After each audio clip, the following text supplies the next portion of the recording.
17 बोसोर खुंथायाव हाग्रामा महिलारिनि खुंथायाव शिव जानाय MLA MP जानायनि कुनु सिमां नुवाखै आं जि खालि बडलेण्ड जेंनाया जोबगोन ओइ खालि डायरिखौ फुल स्टप खालामनानै आंबो सौरागुरि गामियाव थांनानै आंनि बर'नि माखासे खुंथायखौ नासयनो आरो माखासे खोथा बुंनो थाखाय रावबो साहस हायाखैमोन गुबुन हारिया बिटिसि एकर्डनि सायाव फंसेबो बाथ्रा बुंनो हायाखैमोन नाथाय दिनै কি হ'ব পাৰে মই কৈছো এগৰাকী ছাত্ৰীয়ে কবিতা লিখিলে জেললৈ পঠিয়ায় অস্ত্ৰ সঞ্চালন হলে মুকলিকে কৰিবলৈ দিয়ে এটো কোন দেশৰ আইন बिटिआर एकर्डनि उनाव गुबुन हारिफ्राबो दिनै माखासे खोथा बुंनो हमबाय आरो गुबुन गुबुन पार्टिफ्राबो बर'नि माखासे खुंथायखौ गादबनो नाजाबाय बर'नि माखासे खुंथायखौ बिथांमोन কোনো তেনেকৈ কোনো দুটা সমষ্টি বিটিআৰ হ'ব লাগে বুলি কতো কোনো চুক্তিত লিখা নাই যেতিয়াই ডিলিমিটেশন হ'ব তেতিয়া বিটিআৰ অঞ্চলত লোকসভা দুটা সমষ্টি গঠন কৰাৰ কাৰণে এটা কথা আছিল আমাৰ गावसिनि खुंथायाव लाबोनो थाखाय दिनै मानो थाखाय इसेबां नाजादों बिनि सायाव सोरबा बर' हारिनि गेजेराव सोरबा आखाइ दं नामा एनआईए जितु गोचरत बाथा ग्रेप्तार करिছে সেই গোচৰটো 2014 চনৰ एनएलएफित बाथा थाकुते बाक्सात 5 गৰাকী লোকক গুলিয়াই হত্যা কৰাৰ এটা গোচৰ ৰুজু হৈছিল বাথাৰ বিৰুদ্ধে শান্তি চুক্তি কৰাৰ পিছত যদি আগৰ যিমান কেছ আছে এনডিবি থাকা সময়ত এইগিলা কেছ যদি আকৌ উঠাই থাকে তেনেহলে শান্তি চুক্তিখন एक्सेप्ट करिबा लागे ना नालागे पाब्लिके गम पाबो जितालगे हेरि नादे नो डिस्कशन टोटली शांति चुक्तिखौ भारत सरकार आसाम सरकार आसाम पुलिस एनआईए बिथांमोना गनायनो हाया मानो थाखाय गनायनो हाया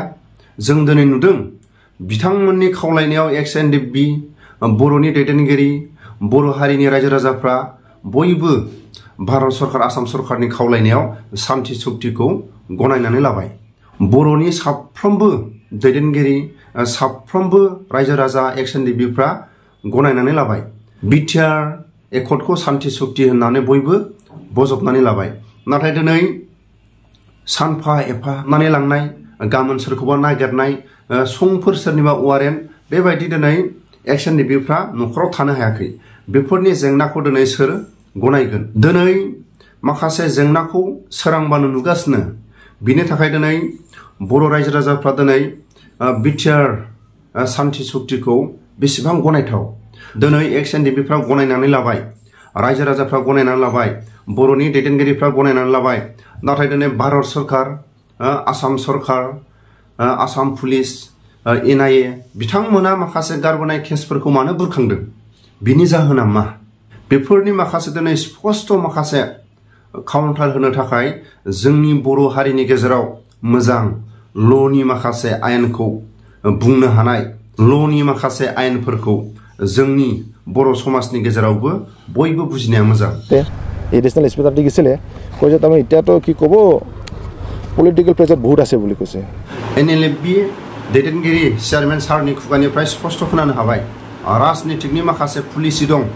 नाथाय दिनै जों बुंनांगोन 17 बोसोर सालायनायाव हाग्रामानि बिटिसि एकर्ड खालायखांनायनि उनाव 17 बोसोर सालायनायाव रावबो पार्टिया फंसेबो खोथा बुंनो हायाखैमोन आरो गुबुन गुबुन हारिफ्रा बिटिसि एकर्डखौ लानानै फंसेबो खोथा हेंथा बुंनो हायाखैमोन नाथाय दिनै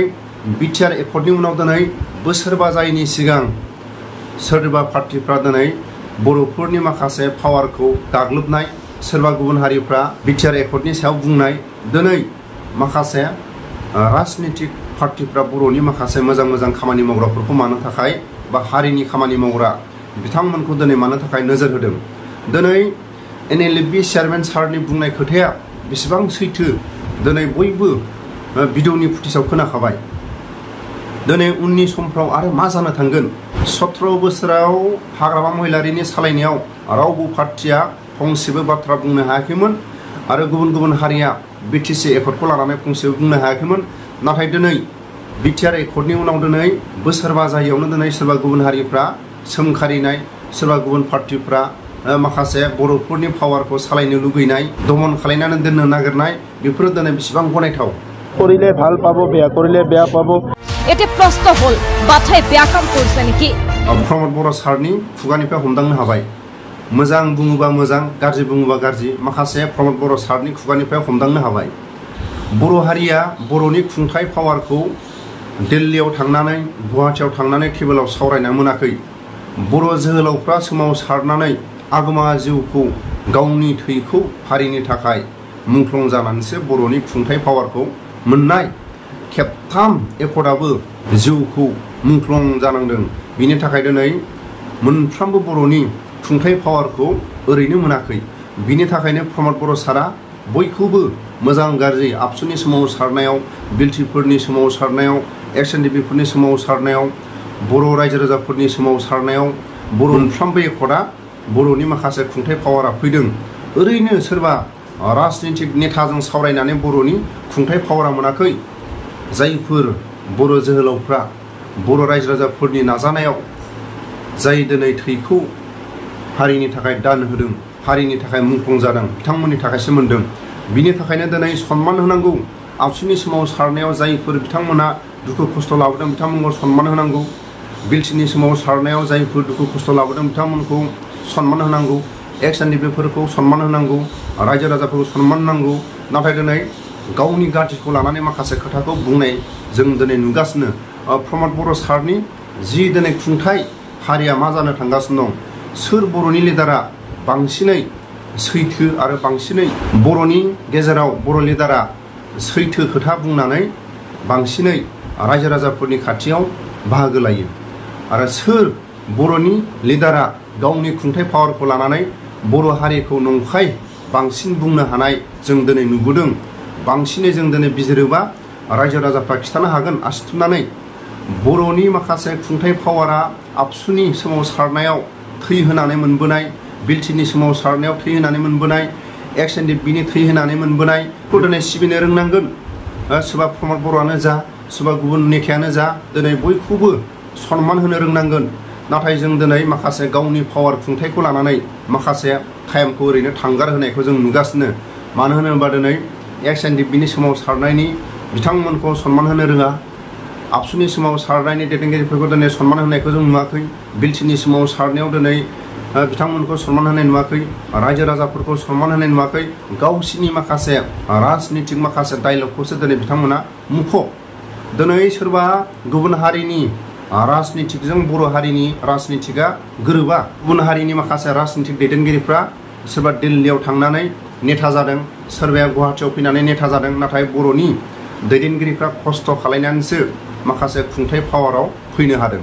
बिनि थाखायनो आं प्रमद बर' सारखौ आं खावलायो, XNDP-नि सोमावसारनायाव बेसेबां दुखु दाहा खस्थ' लाबोदोंमोन, सम सम मोजां गाज्रि सावरायनो थाखाय सम हो। आबसुनि सोमावसारनायाव बेसेबां खस्थ' लाबोनो गोनां जादोंमोन, बिथांमोनजोंबो सावरायनो थाखाय सम हो। XBLTनि सोमावसारनायाव माबायदि दुखु खस्थ' लाबोनो गोनां जादों, बिथांमोनजोंबो सावरायनो थाखाय सम हो। रायजो राजाफोरजोंबो माबायदि खस्थ' लाबोनो गोनां जादों, बिथांमोनजोंबो सम हो। प्रमद बर'आ बयजोंबो समानै माथो हो। नाथाय जों दिनै नंखाय बांसिनै खोथा बुंबाय थानायखौ जों दिनै नुगासिनो।